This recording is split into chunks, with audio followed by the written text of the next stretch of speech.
నమస్కారం. ఈరోజు మనం ఒక చాలా ఆసక్తికరమైన అంశం గురించి లోతుగా చర్చిద్దాం. మన చేతిలో ఉన్న సోర్సెస్ ఒక భిక్షువు దసుత్తర సుత్తంపై చేసిన ప్రసంగం నుంచి తీసుకున్నవి. ఇందులో బుద్ధుని బోధనలలో ఒక ముఖ్యమైన పదం గురించి చర్చ ఉంది. అదే అకాలిక. అవును, అకాలిక. సాధారణంగా మనం ఏ మంచి పని చేసినా దాని ఫలితం భవిష్యత్తులో ఎప్పుడో వస్తుందని అనుకుంటాం కదా. ఖచ్చితంగా అందరూ అలాగే అనుకుంటారు. కానీ అకాలిక అంటే కాలంతో సంబంధం లేకుండా మనం చేసే సాధనకు ఫలితం తక్షణం ఇప్పుడే లభిస్తుందనర్థం. ఇది వినడానికి కొంచెం విచిత్రంగా ఉంది. మనం చేసే పనికి ప్రతిఫలం వెంటనే ఎలా సాధ్యం? అవును, ఈ విషయం చాలామందికి అంతుపట్టదు. అకాలిక అనే పదాన్ని తరచుగా కాలాతీతమైనది అని అనువదిస్తారు. అంటే ఈ బోధనలు ఎప్పటికీ వర్తిస్తాయని. అది కూడా నిజమే కదా. నిజమే, కాని దాని అసలు లోతైన అర్థం వాయిదాల్లేనిది. ఫలితం కోసం ఎదురుచూడాల్సిన పని లేదు.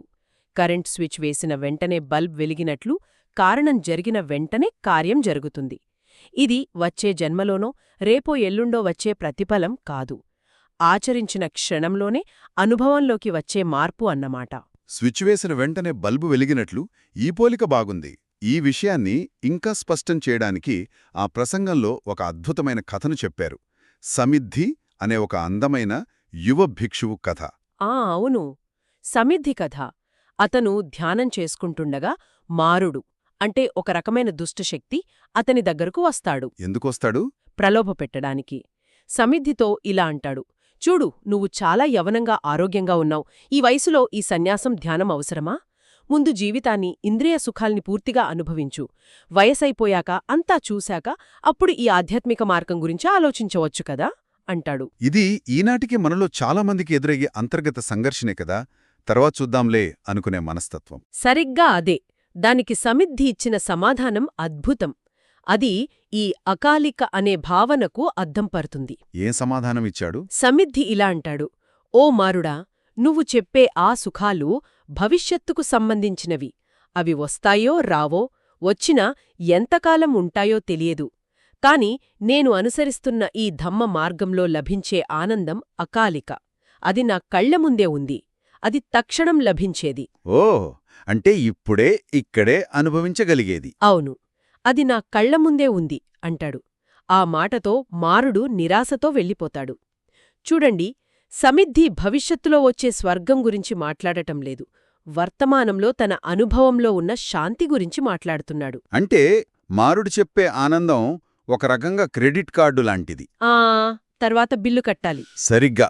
కాని సమిద్ధి చెప్పే ఆనందం చేతిలో ఉన్న నగదు లాంటిదన్నమాట. సరే, ఈ భావనను మన ఆచరణలో చూద్దాం. మొదటగా శీలం అంటే నైతిక ప్రవర్తన. సరే, ఇక్కడే నాకసలు సందేహం వస్తోంది. నియమాలు పాటించడం అంటే అబద్ధం చెప్పకపోవడం, హింస చెయ్యకపోవడం, ఇవన్నీ ఒక రకమైన పరిమితులు కదా. మన స్వేచ్ఛను మనమే తగ్గించుకున్నట్టు అనిపిస్తుంది. ఇందులో తక్షణానందం ఎలా ఉంటుంది? చాలా మంచి ప్రశ్న. సాధారణంగా మనకలాగే అనిపిస్తుంది. కానీ అసలైన ప్రయోజనం భవిష్యత్తులో లభించే బహుమతి కాదు, శిక్ష నుండి తప్పించుకోవడమో కాదు. అసలు ప్రయోజనం ఆ నియమాన్ని పాటించిన క్షణంలోనే మొదలవుతుంది. ఎలా? ఒక ఉదాహరణతో చెప్తారా? తప్పకుండా. ఉదాహరణకు, మీరు ఒకరిమీద తీవ్రమైన కోపంతో ఉన్నారు. వారిని బాధపెట్టేలా ఏదో ఒకటి అనాలనుకుంటున్నారు. కానీ మీరా మాట అనకుండా మిమ్మల్ని మీరు నిగ్రహించుకున్నారు. ఆ క్షణంలో ఏమి జరుగుతోంది? బహుశా లోపల ఒక పెద్ద పోరాటం ఆగిపోతోంది. ప్రశాంతంగా అనిపిస్తోంది. ఆ తర్వాత జరగబోయే గొడవ జరగలేదు గదా. సరిగ్గా అదే. తక్షణ ఫలితమేమిటంటే, నేను ఒక అనర్థానికి కారణం కాలేదు అనే స్పృహ. నా మాటల వల్ల నేను గాయపడలేదు, ఎదుటి వ్యక్తి గాయపడలేదు, నా మనస్సులో అశాంతిని నేనే సృష్టించుకోలేదు అనే ఒక లోతైన ప్రశాంతత ఆ క్షణంలోనే కలుగుతుంది. అర్థమైంది. ప్రశాంతతే శీలం యొక్క అకాలిక ఫలితం. మనం హాని చేయకుండా ఉన్నప్పుడు మన మనస్సు నిర్భయంగా, నిశ్చింతగా ఉంటుంది. ఆ నిర్భయత్వమే తక్షణ బహుమతి. ఆ ప్రసంగంలో పౌర్ణమి రోజున ఉపవాస దీక్షలు చేసే స్త్రీల గురించి ఒక ఉదాహరణ చెప్పారు. అదిక్కడ సరిపోతుంది అనుకుంటాను. అవును, చాలా మంచి ఉదాహరణ అది. ఆ కథలో కొందరు స్త్రీలను ఎందుకు ఈ దీక్ష చేస్తున్నారు అని అడిగితే వాళ్ళు రకరకాల కారణాలు చెబుతారు. ఒకరు నాకు భవిష్యత్తులో మంచి భర్త రావాలని, ఇంకొకరు నా భర్త వేరే వాళ్ల వైపు చూడకూడదని. ఇంకొకరు చనిపోయాక స్వర్గానికి వెళ్లాలని కోరుకుంటారు. ఇవన్నీ భవిష్యత్తుకు సంబంధించిన కోరికలే. ఖచ్చితంగా. అంటే ఇక్కడ ఆచారమైతే పాటిస్తున్నారు కాని దాని వెనుక ఉన్న అసలైన స్ఫూర్తిని గ్రహించడం లేదు. బుద్ధుడు చెప్పిన అసలైన కారణం అది కాదు. మరి సరైన అకాలిక కారణమేంటి? ఇతరులను మాటలతో చేతలతో ఇబ్బంది పెట్టకుండా ఉండటం ద్వారా తనలోనే ఒక అంతర్గత సంస్కారాన్ని, శాంతిని పెంపొందించుకోవడం. కేవలం ఆచారాలను గుడ్డిగా పాటించడాన్ని శీలబ్బత పరామాస అంటారు. అంటే కర్మకాండల మీద ఆధారపడటం. అవును. కాని దాని వెనుక ఉన్న తక్షణ మానసిక ప్రయోజనాన్ని అర్థం చేసుకుని ఆచరించినప్పుడు ఆ నిగ్రహం ఒక బరువులా కాకుండా ఒక విముక్తిలా, ఒక స్వేచ్ఛలా అనిపిస్తుంది. నేనెవరికీ హాని చెయ్యట్లేదు అనే భావన ఇచ్చే స్వేచ్ఛ అది. ఈ శాంతి అనే విషయం అర్థం చేసుకోగలను. కాని ధ్యాన సంగతేంటి? సమాధి అంటే ఏకాగ్రత విషయంలో తక్షణ ఫలితం అనే మాటకు ఆస్కారం ఎక్కడుంది? దాని ప్రయోజనాలు చాలా కాలం సాధన చేశాక కదా వచ్చేవి. చాలామంది ధ్యానాన్ని అద్భుత శక్తులు పొందడానికో, భవిష్యత్తులో ఏదో అతీంద్రియ దృష్టి కలగడానికో చేస్తారని అనుకుంటారు. కాని బుద్ధుడు చెప్పిన తక్షణ ప్రయోజనం చాలా భిన్నమైనది, చాలా సూక్ష్మమైనది. ఆయన ఇలా అన్నారు: సమాహితో యథాభూతం జానాతి పస్సతి. అంటే ఏకాగ్రతతో ఉన్న మనస్సు మాత్రమే వస్తువులను, విషయాలను ఉన్నవి ఉన్నట్లుగా యథాతథంగా చూడగలదు. ఉన్నవి ఉన్నట్లుగా చూడటం అంటే ఇక్కడ తక్షణ ఫలితం మన అవగాహనలో వచ్చే మార్పేనా? బయట ఏమీ మారదా? సరిగ్గా అదే. తక్షణ ఫలితం బయటి ఎక్కడో లేదు, మన దృష్టిలోనే ఉంది. దీన్ని శ్వాస ఉదాహరణతో చాలా స్పష్టంగా అర్థం చేసుకోవచ్చు. మనం ధ్యానంలో కూర్చొని శ్వాసను గమనించడం మొదలుపెట్టినప్పుడు మన ఏకాగ్రత ఇంకా తక్కువగా ఉంటుంది. అప్పుడు శ్వాస ఎలా అనిపిస్తుంది? చాలా స్థూలంగా, బలంగా. ముక్కు దగ్గర గాలి తగలడం స్పష్టంగా తెలుస్తుంది. గాలి వేడిగా లోపలికి వెళ్లడం, చల్లగా బయటకు రావడం అన్నీ. కాని మీ ఏకాగ్రత పెరిగే కొద్దీ, మనసు సూక్ష్మంగా మారే కొద్దీ అదే శ్వాస ఏమవుతుంది? క్రమంగా దాని బలం తగ్గుతుంది. అది నెమ్మదిగా, తేలికగా మారి ఒకానొక దశలో అసలు ఉన్నట్టే తెలియకుండా దాదాపు అదృశ్యమైనట్లుగా అనిపిస్తుంది. ఒక్క నిమిషం, ఇది నాకు సరిగ్గా అర్థం కాలేదు. చెప్పండి. శ్వాస మీద ధ్యాస పెట్టమంటారు. తీరా ఏకాగ్రత పెరిగాక ఆ శ్వాసే తెలియకుండా పోతే ఇంక దేనిమీద ధ్యాస పెట్టాలి? దారి తప్పినట్టు కదా ఇది.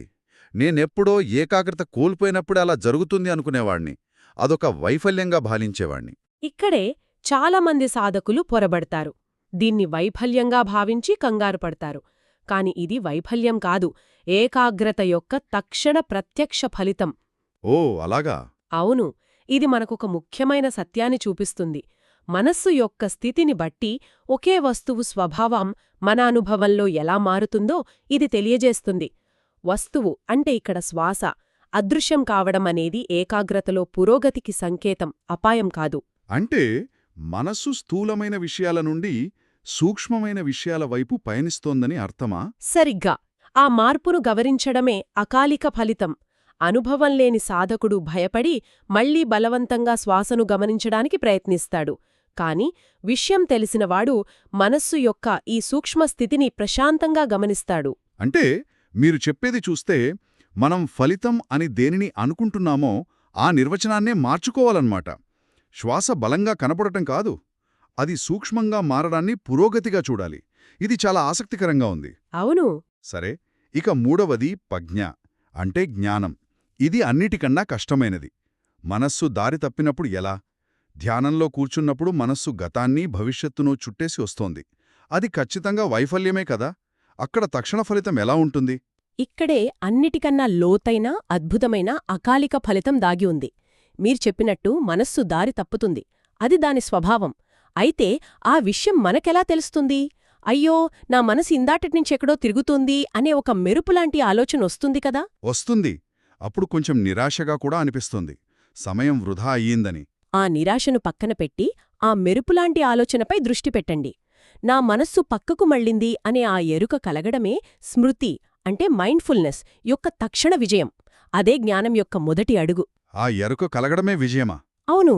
ఆ ఎరుక లేకపోతే మీరు గంటల తరబడి ఆలోచనల సముద్రంలోనే ఉండిపోతారు. మీకు ఆ విషయం కూడా తెలియదు. ఆ గ్రహింపు వచ్చిన క్షణమే మీరు తిరిగి వర్తమానంలోకి వచ్చే అవకాశం దొరుకుతుంది. ఆ గ్రహింపే అకాలిక ఫలితం. అంటే మనస్సు దారి తప్పటం వైఫల్యం కాదు, దారి తప్పిందని గ్రహించడం విజయమా? ఇది కూడా పూర్తిగా నేననుకున్నదానికి వ్యతిరేకంగా ఉంది. ఆ ప్రసంగంలో చెప్పిన రథం ఉపమానం గుర్తొస్తోంది నాకు. అవును, అద్భుతమైన ఉపమానమది. వేగంగా వెళ్తున్న రథం దారి తప్పుతోందని సారథి గ్రహించాడు. ఒక నైపుణ్యం లేని సారథి ఏం చేస్తాడు? కంగారుపడి ఒక్కసారిగా బ్రేకులు వేస్తాడు. అవును, దాంతో రథం అదుపు తప్పి బోల్టా పడుతుంది. కాని నైపుణ్యమున్న సారథి అలా చేయడు. అతను కంగారుపడడు. గుర్రాలను తిట్టడు, కొట్టడు. పరిస్థితిని గమనించి పగ్గాలను నెమ్మదిగా, చాకచక్యంగా తన నియంత్రణలోకి తెచ్చుకొని రథాన్ని తిరిగి సరైన దారిలో పెడతాడు. మన మనస్సు విషయంలో కూడా అంతేనా?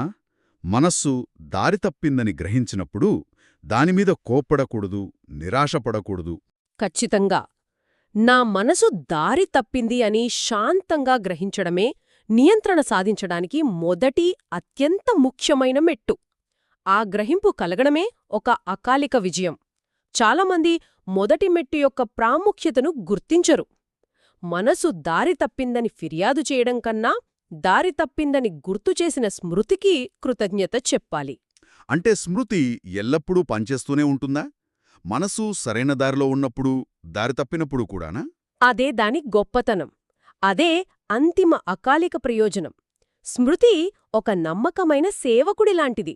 మనసు ప్రశాంతంగా ఉన్నప్పుడు మనసు ప్రశాంతంగా ఉంది అని తెలియజేస్తుంది. మనసు కోపంతో రగిలిపోతుంటే జాగ్రత్త, మనసులో కోపముంది అని హెచ్చరిస్తుంది. మనసు దారి తప్పితే యజమాని మనం దారి తప్పాం అని గుర్తుచేస్తుంది. అది తన పని తానూ చేస్తూనే ఉంటుంది. మనం దాన్ని గమనించి ప్రశంసించడం నేర్చుకోవాలి. అయితే ఈ మొత్తం చర్చను చూస్తే నాకు విషయం స్పష్టమవుతోంది. అకాలిక అంటే నేను ఇన్నాళ్ళు అనుకున్నట్టు భవిష్యత్తులో వచ్చే పెద్ద పెద్ద ఫలితాల కోసం ఎదురుచూడటం కాదు. స్వర్గం కోసమో అద్భుత శక్తుల కోసమో కాదు. మనం చేసే ప్రతి చిన్న సాధనలో, ప్రతి క్షణంలో జరిగే సూక్ష్మమైన మార్పులను గమనించి వాటిని ప్రశంసించడం.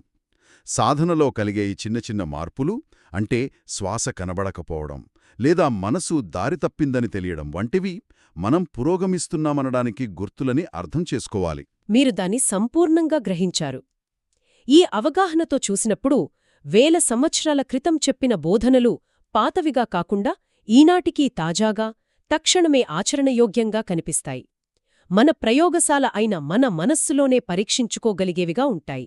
దీనికి మనకు ఏం కావాలి? దీనికి కావలసిందల్లా ఒక్కటే.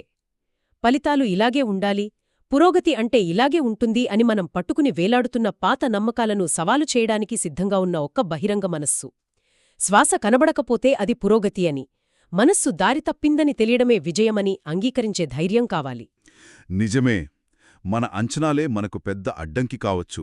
ముగింపుగా శ్రోతలను ఆలోచింపజేసే ఒక ప్రశ్నతో ఈ చర్చను ముగిద్దాం. తప్పకుండా.